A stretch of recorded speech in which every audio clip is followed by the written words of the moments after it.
Hello everybody, this is Pitejo from Battle of the Ages, and today I tell you the story about a battle between the Empire of Sonnstahl by Nautilus versus the Vampire Covenant by LichKing. This is the last battle in the German division, and LichKing has a very uphill battle in front of him because he can only pass the group if he gets a 3-0, whereas for Nautilus a 2-0 would be enough. Otherwise, Theocrit in the back is already rubbing his hands. But let's not talk about points, let's just talk about the battle. We have the Empire of Sonnstahl. You can pause the video to look at the army here, versus Vampire Covenant with the 15 ghouls, 20 zombies, 5 spectral hunters and a vampire courtier. Now we're all map number 5, which I think we've seen already a number of times in these battles. Nautilus gets first turn. He decides to go where there's the impassable terrain and the elevation. He deploys his entire army with the cavalry in the south, the handgunners on top of the hill, and the solo wizard, as you can see here, with the Imperial Guard in the middle.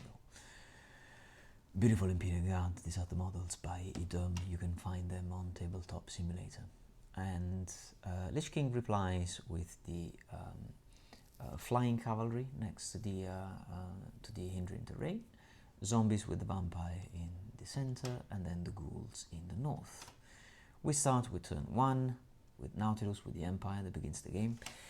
No charges. Then the cavalry goes on top of the hill and the handgunners stay put where they are, with a bit of a movement forward by the remaining 2 units. It's 5 dice V2 in the magic phase. Nautilus puts a silver spike on the cavalry but fails to wound. Unlucky roll. LichKing turn 1, charges, no charges. In movement there's a bit of a wedging from the north towards the center. In magic phase is 3v2, and that means that LichKing can put all his eggs into the Hasten the Hour basket and kill 1 Elector cavalry from the Empire. Turn 2, for the Empire, no charges, and in the movement phase, no moves either. It's a bit of a static movement phases that we've seen for the Empire in this game. It's 4v2 in the magic phase, and it puts a silver spike again on the spectral hunters, and this time manages to kill one again. Ha ha ha, undead joke, you know, have to do once. In the shooting phase, he would have wanted to shoot again at the spectral hunters, but problems with range and distance, so he decides to shoot at the ghouls again instead in the hindering terrain, but you know, no wounds there either because they get the protection from the hindering terrain. Turn 2 for the Vampire Covenant, charge phase. LichKing declares a charge with his cavalry against the enemy cavalry. He needs an 8, as you can see from the 8 orange markers, but he rolls a 7, and so the charge is failed, just advanced by a tiny little bit forward. Patches that up in the movement phase by having the other 2 regiments move on the same line to the north. Magic phase, it's 7v4, which means that he tries to cast again a missile, Hasten the Hour, on the enemy cavalry. Nautilus puts all the dice against that and manages to dispel it, which means that LichKing has available 3 dice for a rise, and then he conjures back the dead knight.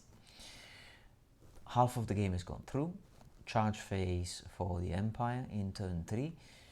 There is no charges, and in the movement phase the cavalry zooms out to the south, going past the line of sight of the undead cavalry, and the rest of the army stays put, which is a bit of a strange movement phase, considering that there's only 1 turn ahead.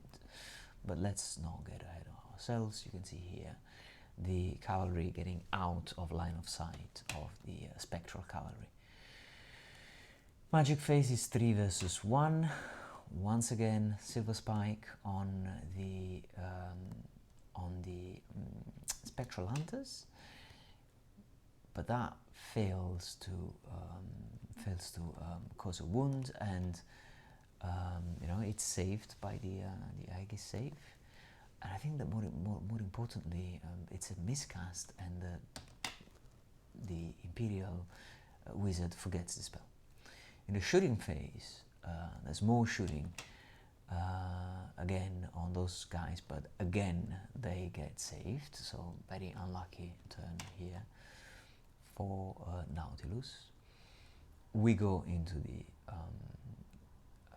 the movement phase for turn 3 of the vampires here, and here you see a massive push forward by LichKing that moves forward with practically everybody, and then, you know, wonders at what's going to happen in terms of occupying the center, because here all 3 units are in the center for LichKing, which is what he needs to win the battle.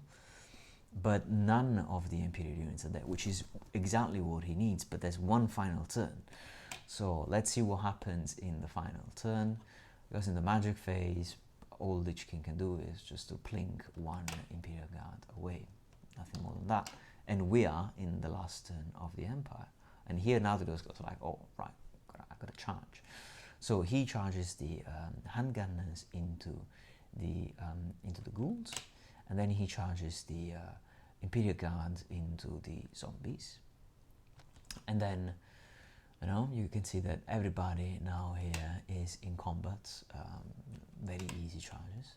And then he puts the wizard in front of the cavalry to try and chaff them. This would normally work.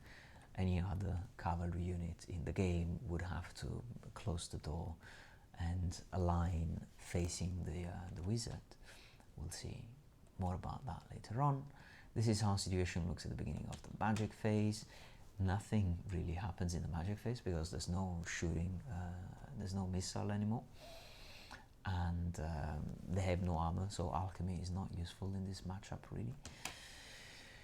In the combat phase, we start with the combat in the north, and the ghouls kill 3 handgunners. The handgunners don't kill anybody in return, so the ranks cancel and more the bonus for the charge, and that means that the handgunners are fleeing.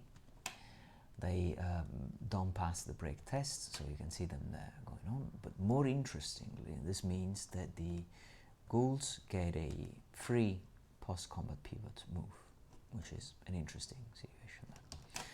That's because in the combat with the Imperial Guard versus the vampire and the zombies, what happens essentially is that the undead fluff all of their attacks.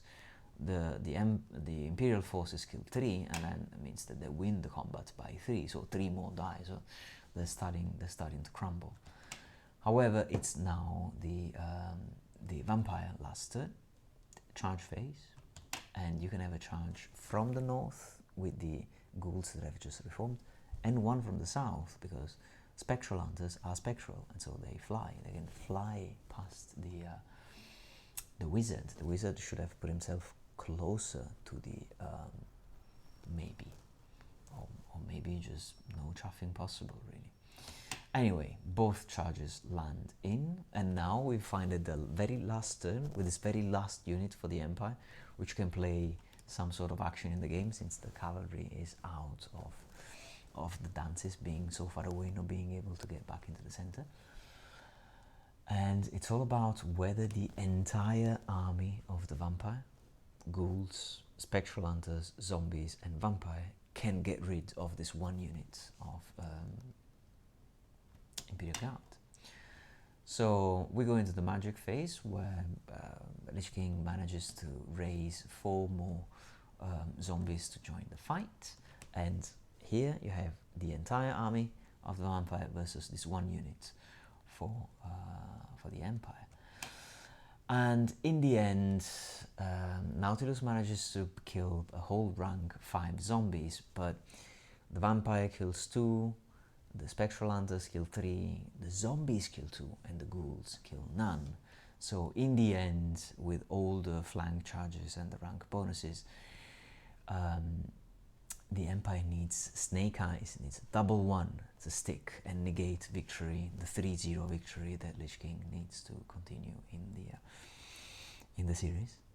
And they need a double one, and they do not make it. They roll a double 5, and so they're fleeing. And at the end of the battle, LichKing manages to have all 3 units in the zone. So this brings us to the conclusion of the German group game and straight into the finals. You will see more about that in the next video. Bye everybody.